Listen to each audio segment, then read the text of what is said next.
What's up, BookTube? Sandy Golston back here with another video. And before I jump into this video, I just want to say, I want to give a little bit of a life update. I did have a very serious illness that required surgery, and so I really got out of my video groove and I got out of my reading groove. I'm still in a little bit of a reading slump, so you can tell that I'm probably not in the same groove because I'm just now doing my wrap up for the month of July.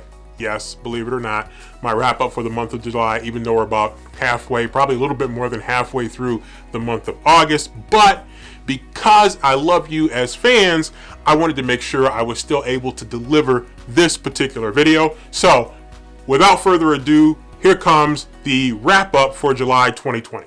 So first up for me is No Exit by Taylor Adams. And this was another book of the month book, and I really enjoyed this book. It was kind of the closed circle trope thing that was going, where you have a limited amount of characters and they're confined to a place for one reason or another, and then a mystery breaks out that has to be solved, and there's all kinds of thrilling stuff going on, and it becomes really suspenseful.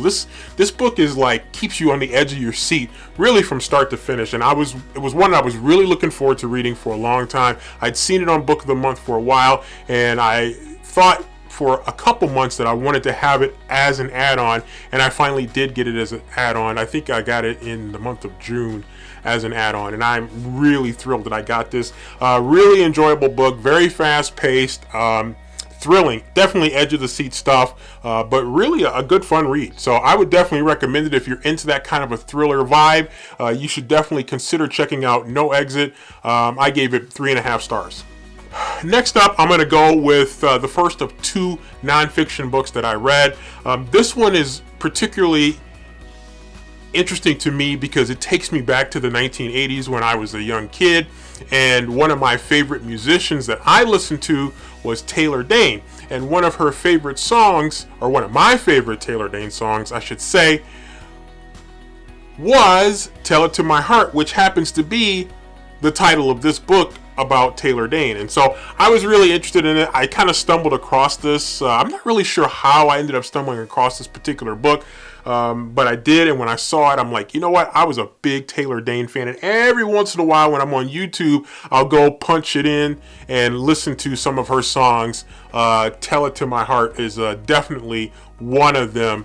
Don't Rush Me is another one that I like to listen to every once in a while, especially when you kind of get going with that 80s, 90s kind of vibe and kind of music. It's actually more 90s, but yeah, so I just really wanted to check this out, and it was really interesting. It's got a large section in the back with photos, and kind of gives some nice little tidbits about her life, and that I didn't know that Taylor Dayne is actually not her real name. That was kind of interesting. That happens pretty early in the book where you find that out. So it was, I don't know how exciting it would be for everybody else, but if you're in the 80s and 90s, early 90s in particular, and you were interested in that kind of pop music, then you probably are familiar with Taylor Dayne. So maybe it's showing my age just a little bit, but that's cool. 3.5 stars. Next up, I'm going to stay in nonfiction territory, and I'm going to go with a book that is going to end up, I have no doubt, is going to be one of my favorite books of the year. Really excited about this particular book. I think I'm actually going to upgrade it to a 5-star book, and that is Shutin by Charlemagne the God. And many of you might recognize Charlemagne the God from The Breakfast Club, very popular urban radio show that is just all over the place. They have great guests, and they really speak to an audience that's probably broader than maybe what you would think, but they certainly have built up an incredible platform where they get guests from presidential candidates to musicians, actors, comedians, people who are on the come up, and people who are already at the top. And so it really is it's a fun show. I actually got into The Breakfast Club, ironically enough, when they had the infamous Birdman episode, which is actually where I really discovered the show, and I've pretty much been watching it ever since. So if you haven't seen that, you should really watch it. It's actually quite entertaining, to say the least.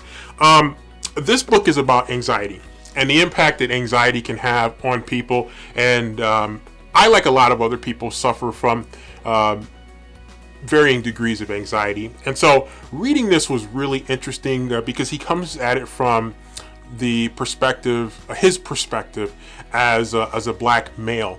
And so I can obviously relate to that, you know. So I was really even more interested because of that. I almost read his previous book, Black Privilege, and I might still actually read that book, but this one was really good. It really, not only does he talk about his own experiences related to anxiety and otherwise, but the book is also filled with coping mechanisms to help people deal with their anxiety. So it's not just about anxiety and the impact that it has, but it also offers you strategies for how to deal with it, how to recognize it, and how to deal with it. So for that, I really enjoyed this book and would highly recommend it for people who may be suffering from anxiety, or maybe you know someone that's suffering from anxiety. This book could be a worthwhile read for you. Next up is a book that I was kind of on the fence about buying, and eventually I decided to. I sometimes get a little bit fatigued of certain types of books that deal with racial issues, fiction books that deal with racial issues. I just almost feel like I've had enough of those, and I kind of want to go in a different direction. But at the same time, this book was calling me, and that is Such a Fun Age by Kylie Reed. And so I eventually did decide to get this book. And I had kind of mixed emotions about it. It's well written. It's a pretty fast read, but there's some definite racial issues that are going on there. Some fairly interesting characters, though interesting, maybe not always likable for a lot of the characters that you're going to see. Some of the characters are going to do things that are going to just drive you pretty much insane. Make you want to scream at them, make you want to choke them out. But at the same time, the story is so compelling to the degree that you want to see how it's going to end. I pretty much had a good idea how it was going to go and how it was going to end, but I still wanted to kind of see how it unfolded. And even though it did kind of play out the way I thought it was going to play out, I still really enjoyed reading it. So I ended up giving it 3.5 stars. And while, again, I was reluctant because of the racial issues and maybe I need to take a step back from it, take a break from it, it was still an interesting story. New York Times bestseller, I can definitely see why. A lot of people were really interested in this book, and I saw a lot of reviews on YouTube, BookTube, I should say, about this book. And after I read it, I read a lot of reviews on Goodreads and on Amazon, and for the most part, pretty solid reviews, and I can see why. So really solid read. If this is your thing, I definitely would suggest that you consider picking it up. Next up is my lone Kindle read for the month of July, and that is The Shutin by James Patterson. And this book I found particularly interesting because I'm a big fan of the classic film Rear Window. And when I saw The Shutin and what it was about, even though the reasons for the confinement are different from Rear Window, I thought, this is kind of interesting. You're kind of almost like a closed circle kind of trope thing, because the main character is locked in a situation, in this case willingly, and yet they witness something that puts them in the middle of something even more intense. And so I saw The Shutin, and it was actually a BookShots read. And if you know James Patterson and BookShots, those are short novels that you can pretty much knock out in probably a few hours, because they're really fast paced and usually just books that you can just, once you pick it up and you start reading it, it becomes kind of hard to put down. Plus, psychologically, it's not a very long book. So in many cases, you want to just keep plowing ahead, and you want to just wrap it up and finish it and move on to the next one. So that was another reason why I was really tempted to pick it up. Not so much to pad my stats, but because it was legit a really good story. It's not the first BookShots book I've read from James Patterson, and it probably won't be the last. So 3.5 stars for The Shutin. Really enjoyed it. Nice, quick, easy read. Very interesting story. If you're into that and you got a few hours, you can probably knock it out in a few hours. And lastly, for the month of July, was Head Over Heels by Hannah Orenstein. And this was a book of the month, and It's kind of like a beach read kind of a book. It's a really fast-paced book. It's a kind of a love story, but it's also a ripped from the headline story because it deals with gymnastics and it deals with a scandal of a kind. And so those of you who have been following gymnastics and the Larry Nassar situation, you'll definitely feel a certain kind of emotion as you read this. It does get a little bit heavy into gymnastics, so if you really like gymnastics and you really understand gymnastics, you're going to be in heaven reading this book. If you are, maybe mildly familiar with gymnastics and have a certain type of interest in it, you're going to probably still be intrigued. If you don't have interest in gymnastics, then you might find yourself skimming some pages now and then. But some really interesting characters. I think the love story was maybe a little bit underdeveloped, but yet still kind of interesting. And the story does take some twists and turns. And you kind of get an insider's view of what it's like in gymnastics and the pressures that gymnasts feel is definitely told in this book. So I really appreciated that because I had a stage in the early 90s around the 92 Olympics where I became like a kind of a big gymnastics fan. I was just really interested in it, mainly because I couldn't do it, and it just seemed really cool, the things that they do. And so I just always kind of had a soft spot for gymnastics. I think a lot of people do that follow the Olympics.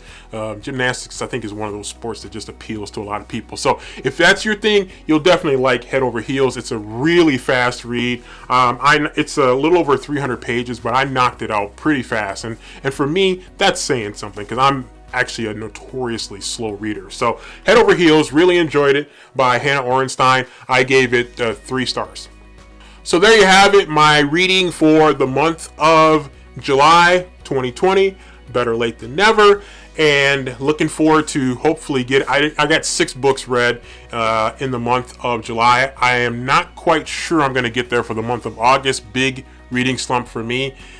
And I spent 3 days in the hospital too after surgery. So we'll see. I'm going to try to catch up and hopefully at least get a few books read for the month of August. We're about halfway through and I'm still just now finishing my first book. So your boy is going to definitely have to kick it in gear here to try to meet some kind of goals. But the good news is I am at book 43 of my pledged 50 for the Goodreads challenge for 2020. So well ahead of schedule for the Goodreads challenge, getting ready to just knock that out and just blast that out of the water. So in that sense, your boy is right on target. So that's it for July 2020 reading. Looking forward to really getting back into the reading groove here for August of 2020. And I hope you'll continue to join me for this BookTube journey and also for the AuthorTube journey right here on YouTube. Hit that subscribe button, hit the like button, and if you're so inclined, hit the bell button for notifications for future videos on my channel.